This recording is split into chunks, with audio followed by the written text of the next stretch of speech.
과학에 대한 모든 궁금증을 풀어주는 궁금한 S 시간입니다. 세상은 무엇으로 만들어졌을까? 이것은 인류 최초의 철학적인 질문이었다고 하는데요. 그래서 만물의 기원을 찾기 위한 인류의 탐구는 기원 전부터 계속됐다고 합니다.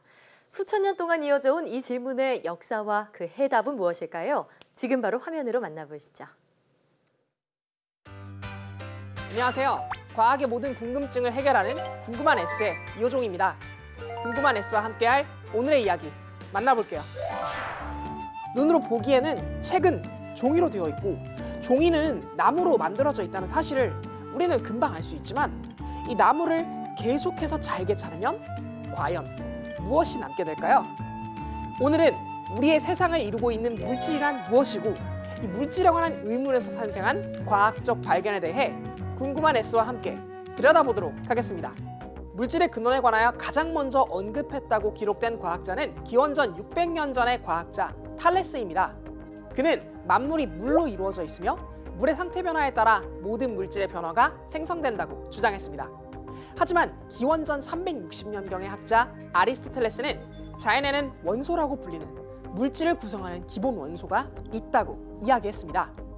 그 요소는 물, 불, 공기, 흙의 4가지로 이루어져 있다고 주장했죠.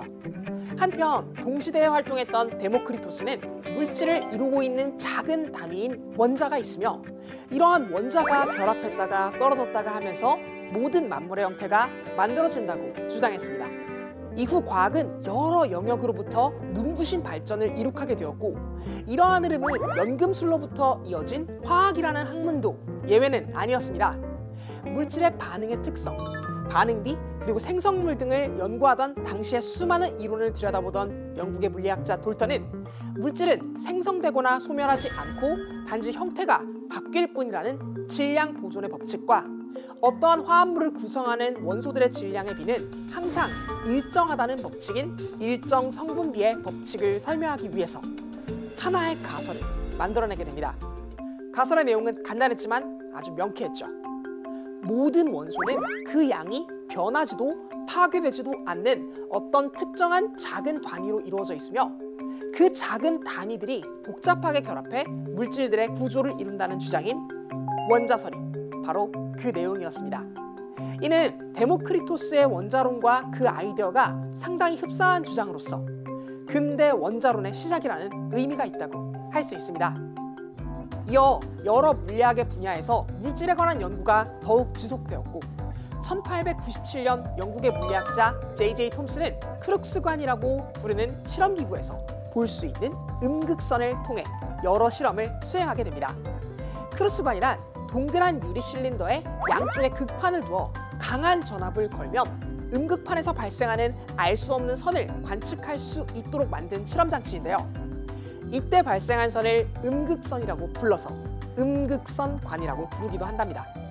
바로 이러한 음극선의 전자기적 특성을 통해 음극선의 질량 측정에 성공하게 된 톰슨은 음극선은 전자기파와는 다른 전하를 띠고 질량을 가지고 있는 입자들로 구성된 그 무언가로 생각하게 됩니다. 여기서 음극선을 구성하고 있는 바로 그 전하가 일렉트론, 전자라고 부르는 입자이죠. 톰슨은 이러한 전자가 만물의 기원인 원자로부터 비롯되었다고 생각했습니다. 눈에 보이지 않는 작은 원자 안에 음전하를 띤 입자와 양전하를 띤 입자가 어떻게 존재할까? 이에 대한 답을 위해 톰슨은 건포도가 푸딩 안에 콕콕 박혀있는 모습을 상상했고 그러한 형태의 원자 모형을 제안했습니다. 즉, 원자는 더는 쪼갤 수 없는 입자가 아니라는 사실이 밝혀지게 되었죠. 그로부터 20년이 지난 1919년 톰슨의 제자인 어니스트 러더퍼드는 한 가지 실험을 구상하게 됩니다. 방사성 원소에서 나오는 알파 입자를 총알이라고 생각하고 금박에 쏘는 그런 실험이었죠. 이때 이 총알이 금 원자에 어디에 맞고 어떻게 튕겨내는지를 보기 위해 금박 주변에 스크린을 설치해 두었습니다. 그런데 여기서 아주 흥미로운 실험 결과가 도출됩니다. 대부분의 총알, 알파 입자는 크게 굴절되지 않았지만 몇 개는 아주 큰 각도로 꺾이거나 어떤 녀석은 반대 방향으로까지 튕겨져 나오게 되었던 것입니다. 알파 입자의 질량은 전자의 7000배에 달하기 때문에 알파 입자가 튕겨나오는 일은 넓은 종이에 야구 선수가 공을 던졌을 때 공이 종이면에 튕겨져 나간 듯한 현상처럼 믿기지 않는 일이었습니다. 톰슨 모형에 따르면 양전하는 원자 전체에 골고루 퍼져 분배되어 있으며 그에 해당하는 만큼의 전자가 콕콕 박혀 있는 모습으로 존재하게 됩니다.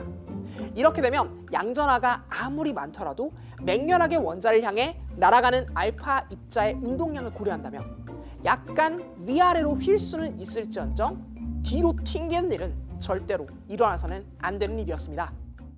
그래서 등장한 아이디어가 러더퍼드 모형의 핵심 아이디어입니다.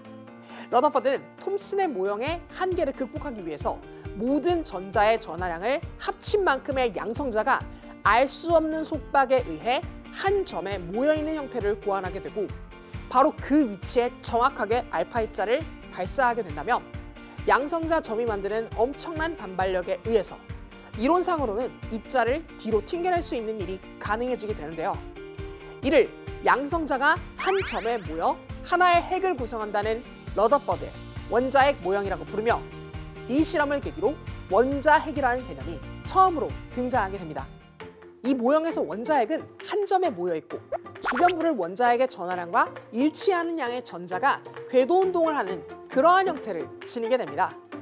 하지만 이 모형은 커다란 약점을 가지고 있었습니다. 원자핵 주위를 전자가 빙빙 돌게 될 경우 전자는 필연적으로 전자기파를 발생시키게 되는데요. 이 전자기파에 의해 결국 전자는 에너지가 점차 소멸해 에너지를 잃은 전자가 핵으로 빠져들어가 충돌하게 될 거라는 문제가 바로 그것이었죠. 그러나 곧 이 문제는 닐스 보어에 이어 막스 보른에 이르러 정립된 새로운 원자 모형과 함께 양자역학이라는 학문에 의해 멋지게 해결되게 됩니다. 오늘은 물질을 이루고 있는 근원에 관한 궁금증을 저와 함께 하나하나 따라가 보았습니다. 입자의 세계란 정말 들여다보면 들여다볼수록 매력적인 세계가 아닐 수 없는 것 같아요. 그럼 궁금한 S도 이만 인사드릴게요. 과학에 관한 궁금증이 있다면 언제든 사이언스 투데이 페이스북에 댓글을 남겨주세요. 이상 궁금한 S였습니다.